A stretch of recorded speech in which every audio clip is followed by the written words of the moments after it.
فأنا ناصح لإخواني بالصدع بالحق تبيض وجوههم. السكوت في مسألة الحزبية يضرها، فاصدع بما تؤمر وأعرض عن المشركين. سلامي على دماج ورجالها والشيخ يحيى ودار العلم يا سعد بانيها. رب العالمين أشهد أن لا إله إلا الله وحده لا شريك له وأشهد أن محمدا عبده ورسوله. اللهم صل على محمد عبدك ورسولك وعلى آله wa ashabihi ajma'in, amma ba'd. Kita lanjutkan pembahasan adab, masih masuk ke muka surat 58. Qala al-muallifu hafizahullahu taala ad-darsu tasi'. Pelajaran ke-9, masih di level ke-4. Wa min adabis shalah, termasuk dari adab salat. Wa min adabis shalah la talfitu wa anta fis shalah, engkau tidak menoleh ketika engkau sedang sholat. Baik. Jangan apa? Jangan bersikap seperti orang yang tidak khusyuk. Kita harus menghala ke tempat sujud, melihat ke tempat sujud. Jangan tengok cicak, tengok aneh-aneh, tengok apa yang tidak terkait, kecuali kalau membahayakan. Nah, baru tengok boleh ketika sangat diperlukan. Tapi ketika tidak perlu apa-apa, maka kembalinya ke permasalahan sholat, yaitu kita memandang ke tempat sholat, memandang ke tempat sujud kita. An Aisyah radhiyallahu anha qalat sa'altu Rasulullah sallallahu alaihi wasallam 'anil iltifat. Saya bertanya kepada Rasulullah sallallahu alaihi wasallam tentang iltifat fis shalah, menoleh di dalam sholat, ke kanan, ke kiri, atau kemana yang tidak terkait dengan urusan sholat. Qal huwa ikhtilasun, ini adalah pencurian atau pengambilan, seakan-akan menjadi apa? Celuk poket. Ikhtilas. Yakhtalisuhu syaitan min sholatil abd, yang dicuri atau dirampas oleh setan dari sholat hamba tadi. Dijelaskan oleh Imam Asy-Syaukani rahimahullah di dalam Nailul Autar, inti dari sholat adalah kekhusyuan dan hadirnya hati. Dan pahala itu dinilai dari hadirnya hati kita, yaitu hadirnya pikiran.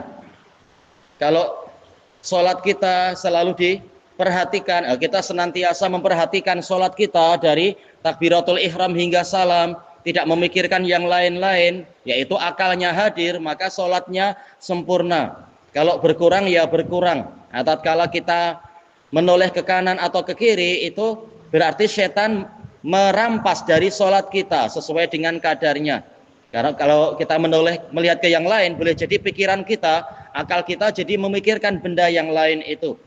Maka hakikatnya setan merampas dari kita bagian kekhusyuan dan hadirnya hati tadi. Rawahul Bukhari wa makna ikhtilas ay as-salab, yaitu perampasan, dirampas barangnya, wal akhdhu bisur'ah, mengambil dengan cepat, yaitu setan kalau Indonesia bilang mencopet, ya macam celuk poket itu ya, diambil hati kita, diambil sebahagiannya di waktu sholat tadi, sehingga bukan kita dikatakan sholatnya batal, tetapi pahalanya jadi berkurang.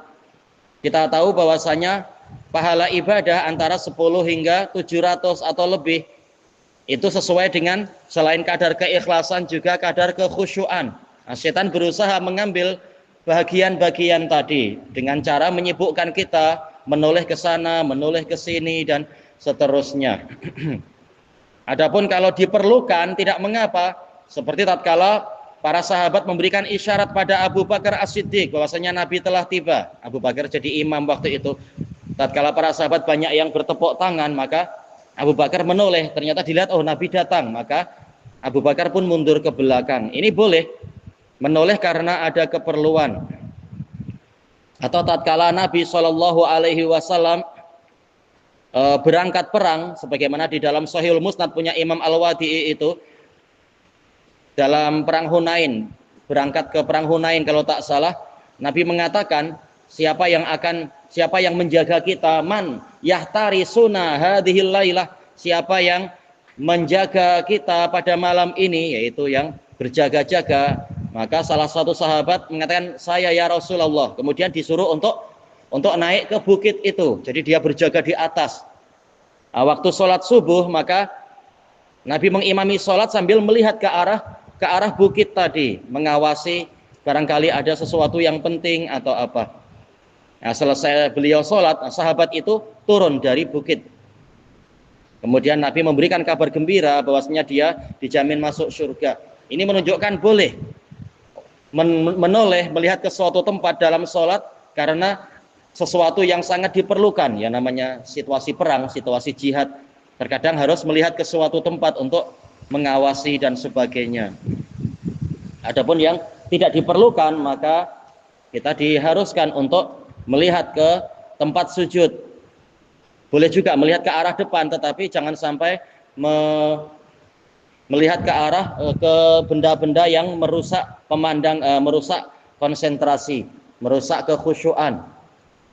Sebagaimana dalam hadis Ambijaniyah, yaitu tatkala Nabi Shallallahu Alaihi Wasallam sholat dalam keadaan beliau memakai baju yang dihadiahkan oleh Abul Jaham. Bajunya itu ada pola-polanya, ada gambar-gambar, tapi ya bukan gambar makhluk bernyawa, tapi ya gambar rikab, yaitu mungkin gambar-gambar pelana. Ya, kemudian selesai sholat, Nabi melepaskan baju itu dan menyuruh sahabat untuk mengembalikan kepada Abul Jaham. Beliau mengatakan, terus-menerus gambar-gambar di baju ini menggangguku dari sholat. Kata Al-Habib, menunjukkan terkadang orang tidak mengapa, tahu-tahu dia melihat ke arah bajunya, melihat ke arah kasut. Yang penting jangan sampai terganggu. Kalau merasa terganggu, berarti pengganggunya itu harus disingkirkan. Demikian pula tatkala Nabi melepaskan tirai yang ada gambar-gambarnya di rumah, Nabi mengatakan tirai ini mengganggu sholatku. Menunjukkan terkadang boleh orang melihat ke arah hadapan, kata Al-Habib Ibnu Hajar. Yang penting tidak sampai melihat ke benda-benda yang mengganggu. Kalau bendanya mengganggu, segera disingkirkan, biar tidak mengganggu sholat. At-taqwim, penilaian. As-soalul awal ila aina tangzur wa anta fis sholah. Kemana engkau melihat dalam keadaan kau di dalam sholat? Ia melihat ke tempat sujud. Dijelaskan oleh Imam Ibnu Katsir rahimahullah di dalam tafsirnya itu, yaitu secara umum melihat ke tempat sujud, kecuali kalau kita sedang tasyahud, melihat ke arah jari telunjuknya itu. Sebagaimana di dalam hadis Wa'il bin Hujr yang dari jalur Sufyan As-Tsauri, melihat ke arah jari telunjuk. Intinya tidak melihat ke sesuatu yang akan mengganggu sholat. Sebagian ulama mengatakan waktu ruku' melihat ke kaki tak masalah, masih tidak sampai melanggar dalil-dalil. Yang kedua, hal taj'alu syaitana yahtalisu syai'an min sholatik. Apakah Anda akan membiarkan setan itu merampas sebahagian dari sholatmu? Jawabannya apa? Jawabannya la aj'alu syaitan. Berarti apa? Ya, jangan tengok sana, tengok sini dan seterusnya. Kalau ada jam baru, janganlah tengok-tengok jam, pasang-pasang di tekan-tekan butangnya, butang apanya itu. Tak perlu memikirkan jam nanti, masalah ngurus jam nanti kalau ada jam baru atau kalau entah tak tahu. Intinya sholat ya sholat. Jamnya belum beli baterai juga. Baik, kita masuk ke muka surat 59, Ad-Darsul Ashir, pelajaran yang ke-10. Wa min adabis shalah, termasuk dari adab-adab salat. Wa min adabis shalah la tabzuqu ilal qiblah, yaitu engkau tidak membuang kahak atau mungkin meludah ke arah kiblat.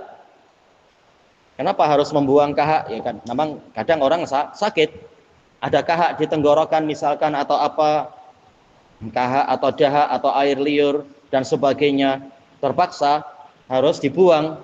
Mungkin tidak ada tisu, Tapi apa? Intinya jangan membuangnya ke arah kiblat.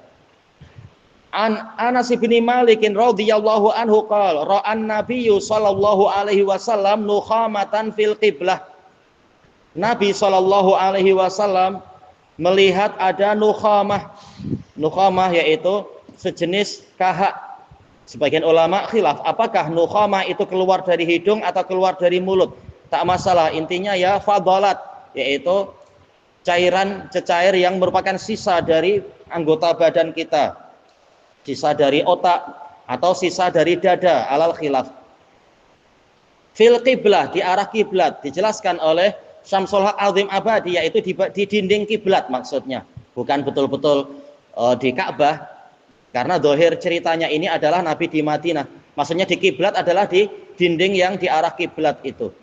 Fasyaqqa dzalika alaih, maka hal itu menyusahkan Nabi. Ini menunjukkan kesempurnaan iman. Kesempurnaan iman itu dibuktikan dengan kesempurnaan kecemburuan. Walaupun ini maksiat nampak kecil, tetapi Nabi marah dengan yang seperti itu, bukan meremehkan maksiat-maksiat. Baik. Hatta ru'iya fi wajhih, sehingga kemarahan itu nampak di wajah beliau.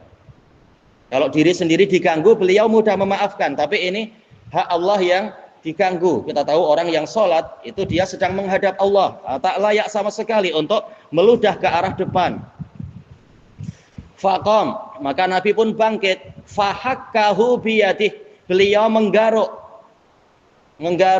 nukhamah tadi, kahak tadi dengan tangannya. Dalam riwayat lain, kalau tak salah riwayat Abi Dawud, yaitu dengan memakai sejenis urjun, pelepah. Mungkin ya pakai ranting-ranting, pakai ranting atau apa.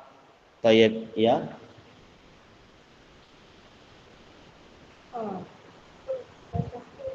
Syaqqa, yaitu menyusahkan. Hal itu menyusahkan beliau. Baik. Faqal, ini menunjukkan kata para pensyarah, kata Syamsul Haq dan yang lainnya, ini amar, yaitu nahi mungkar dengan memakai tangan. Taghyirul mungkar bil yad, merubah kemungkaran dengan tangan. Faqal, kemudian Nabi mengatakan, ini menggabungkan dengan apa? Taghyirul mungkar bil lisan, merubah kemungkaran dengan lidah. Inna ahadakum idza qama fi salatih, sesungguhnya salah seorang dari kalian jika dia berdiri di dalam salatnya, fa inna ma yunaji rabbah, dia itu hanyalah berbisik-bisik dengan Rabbnya, menunjukkan adanya kedekatan. Karena salat ini bagian dari zikir kan? Wa aqimis sholata lidzikri, tegakkan salat untuk mengingatku. Sementara orang yang zikir pada Allah, dia tengah berdekatan dengan Allah. Allah mengatakan wa ana ma'ahu idza dzakarani, aku selalu menyertai dia jika dia mengingatku. Jadi ini memang dekat, makanya dikatakan yunaji, berbisik-bisik, menunjukkan kedekatan. Jelas zat Allah tetap di atas arsy-Nya. Thayyib. Wa inna rabbahu bainahu wa bainal qiblah, dan sesungguhnya Rabb-Nya itu antara dirinya dengan kiblat.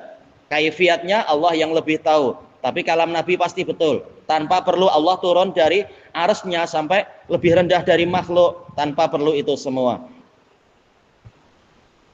Tapi jelas ini menunjukkan orang yang sholat sedang mendekatkan diri pada Allah. Makanya Allah pun dekat dengan dia. Fala yabzuqanna ahadukum qibala qiblatih, maka jangan sekali-kali salah seorang dari kalian membuang kahak ke arah kiblatnya. Karena Allah sedang di hadapan dia. Walakin an yasarih, tapi hendaknya membuang kahak ke sebelah kirinya. Di zaman Nabi jelas apa? Tempat sholat itu masih dari tanah, mudah sekali untuk ditimbun, ditutup dengan pasir atau dengan kerikil dan semacam itu, dengan tanah. Zaman sekarang nanti orang gaduh kalau kita meludah ke karpet dan memang tak layak, kita sendiri tak rela karpet kita terkena air liur kah, kahak kah, atau apa. Baik. Au tahta qadamih, atau di bawah kakinya, di bawah telapak kakinya. Summa akhadha tarafa ridaih, kemudian Nabi mengambil hujung dari selendang beliau. Fabasaqa fi, beliau meludah ke selendang tadi. Ini at-ta'lim fil fi'il, pengajaran dengan perbuatan. Jadi orang boleh lihat langsung prakteknya macam mana. Nabi mengajari macam itu. Summa radda ba'dahu ala ba'd. Kemudian Nabi mengembalikan sebagiannya ke sebagian yang lain, yaitu menggosokkan, digosok-gosokkan satu sama lain. Faqal au yaf'alu hakadha, atau melakukan yang seperti ini, yaitu memakai kain. Jangan korbankan kain orang, tapi kain diri sendiri, atau yang punya tisu, alhamdulillah pakai tisu, atau pakai sapu tangan dan semacam itu. Rawahul Bukhari. Ya. Jadi situasi yang saya cakap tadi ini, kadang-kadang sekarang ini dalam masjid buat kalau kita rasa macam ada kafar tu macam mana situasi itu? Kalau kita punya tisu baik, alhamdulillah. Kalau tak ada ya memang mengorbankan tenggorokan sendiri ditelan terpaksa. Atau kalau mampu menahan beberapa menit jahit, menahan ditahan di mulut atau apa. Kalau tak ya terpaksa ditelan, terpaksa kan misalkan. Terutama kalau jadi imam. Lagi satu situasi bila kita ada dalam bilik, di mana bilik air dekat dengan kita tu, bolehkah kita gedok untuk buang tahap di istilahnya sedang sholat sunnah atau apa gitu-gitu. Kalau gerakan 1-2 langkah nggak masalah, itu gerakan kecil aja. Atau kita korbankan mungkin apa? Kadang kalau sholatnya panjang di beberapa waktu itu di Yaman dulu, ya sudah kita meludah ke apa namanya, ke pocket istilahnya, dan semacamnya, lihat apa yang kira-kira memungkinkan. Ya. Qadam, telapak kaki. Baik. Wa an Hudzaifah radhiyallahu an. Dari Hudzaifah radhiyallahu anhu anna Rasulullah sallallahu alaihi wasallam qaal man tafala tijahal qiblah, barang siapa meludah ke arah kiblat, jaa yaumal qiyamati tafluhu baina ainai, dia datang pada hari kiamat dalam keadaan air ludahnya itu ada di antara kedua matanya. Wah, kena diri sendiri nanti, naudzubillah.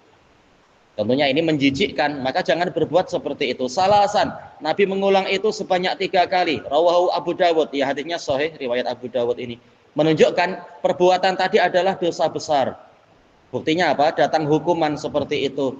Makanya orang yang melakukan itu padahal dia imam, Nabi mengatakan la yusolli lakum hadza. Orang ini jangan sholat untuk kalian. Padahal tidak sampai berbuat bid'ah, tapi ini berbuat dosa yang sangat tidak layak di dalam sholat. Maka dia dilarang untuk jadi imam. Faidah al-Ka'bah Baitullahil Haram. Ka'bah adalah rumah Allah yang suci. Dikatakan haram karena diharamkan di situ pelanggaran-pelanggaran. Berarti apa? Suci. Wahiyya qiblatul muslimin, dan dia adalah kiblatnya kaum muslimin. Wa qad azzamaha Allah subhanahu wa ta'ala. Allah subhanahu wa ta'ala telah mengagungkannya. Wa azzamaha Rasulullah sallallahu alaihi wasallam. Rasulullah sallallahu alaihi wasallam juga mengagungkan kiblat tadi. Fala yajuzu an tabzuqa tijahal Ka'bah, maka tak boleh engkau meludah ke arah Ka'bah. Baik. Alal khilaf, apakah ini hanya di dalam sholat atau di luar sholat? Al-Hafidh merajihkan apa? Ini di dalam sholat. Ada mungkin kalau di luar sholat ini keadaannya lebih umum, lebih bebas. Baik. Ya kalau mampu menghindar itu lebih baik. Baik. Wallahu a'lam ya. Ludah, air ludah. Hasil dari ludahan dia. Ilahuna wallahu a'lam.